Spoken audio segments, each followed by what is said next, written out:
Hi everyone, back with another important topic about Tourette syndrome. This one is a touchy subject for me, and I feel a little underqualified to talk about it, so please keep that in mind while watching. I want to talk about coprolalia today.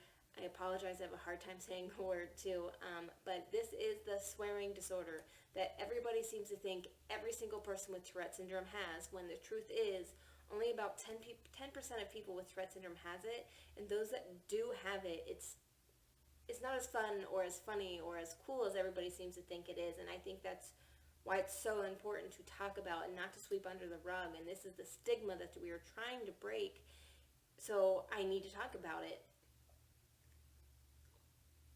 I do have verbal tics. They don't come out very often, so a lot of people that know me or that are around me the most are the ones that see these tics happen the most. And so a lot of you watching these videos will probably never ever hear me make those sounds or any of the words that I say or anything like that. So I just wanted to put that out there. I do have verbal tics. A lot of people have been asking me that lately, but they only come out every so often, so you have to be around me a lot to really experience that. Anyways, I'm not here to talk about my tics. So, the swearing disorder. I don't know if there's been more than 5 times that I can count where when I've told somebody that I have Tourette syndrome that they do not ask me, so you get to swear all the time? That's so cool. You get to go around and you get to do whatever you want, or you get to say whatever you want and you get away with it. And it's not true. I know the idea of it seems like we would just be able to get away with it, say, oh, I have Tourette syndrome, and then just walk away,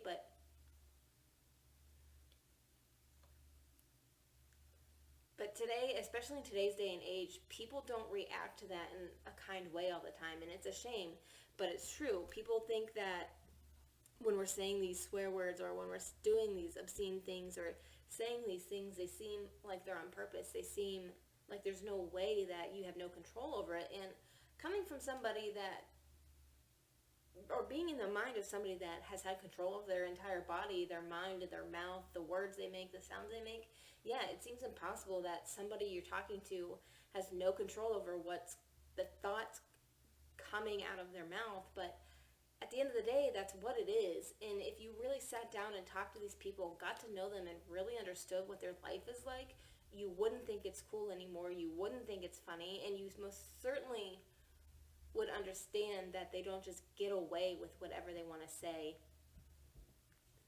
People get kicked out of school. They get kicked out of movie theaters. They get kicked out of stores. They have social anxiety around the thought of just even going out in public because they're worried about what other people think, and then that in turn makes the tics that much worse,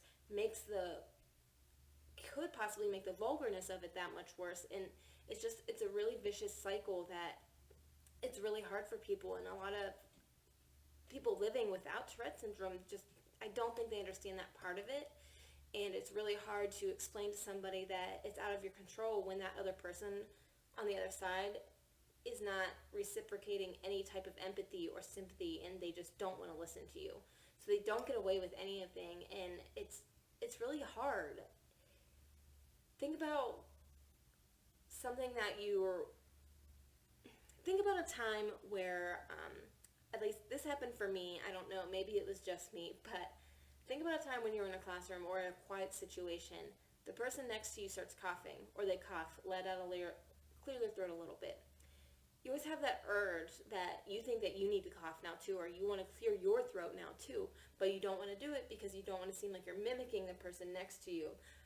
As the more and more you think about it, the more and more that urge gets stronger and stronger and stronger, and that's kind of sort of how it feels for somebody with Tourette's when they're trying not to tic, because a facial expression, the way you move your hand, the way you kick your leg, that can trigger a tic, a physical tic for me as well as other people with Tourette syndrome, where in the same way, the way somebody does something, the way somebody is, the way somebody acts, that could trigger a vocal tic for that person. And the more they're around it, the more they worry about it, the worse it's going to be, because they don't want it to happen, and that stress and that anxiety around it builds and builds and builds, and then it just comes out, and it seems that much worse for those around them that don't get it or have never been around it before.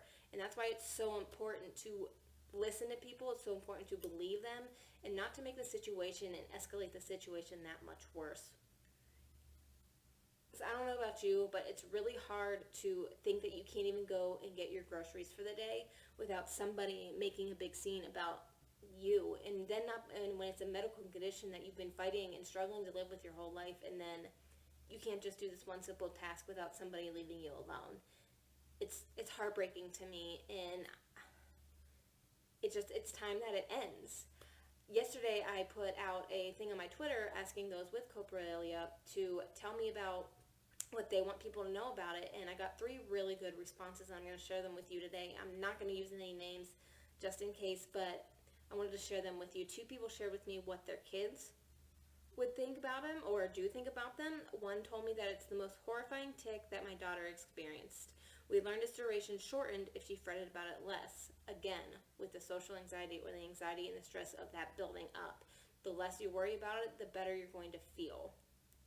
Another one, my son would tell you the words, that the words are offensive to him too, and he's really mortified when this happens to him, and that is even a part of it. When the person with Tourette syndrome abhors the thought, it will definitely happen.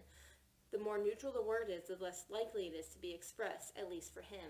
Again, obviously, if I'm going to yell dog or I'm going to yell cat, that's not that bad of a word, and it's not going to offend somebody. So, of course, I feel more comfortable to do it, so I can let that one out more with ease.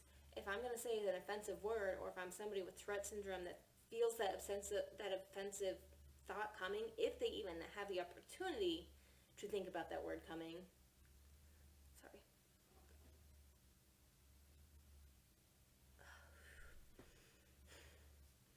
It's going to make that word come out worse and more often.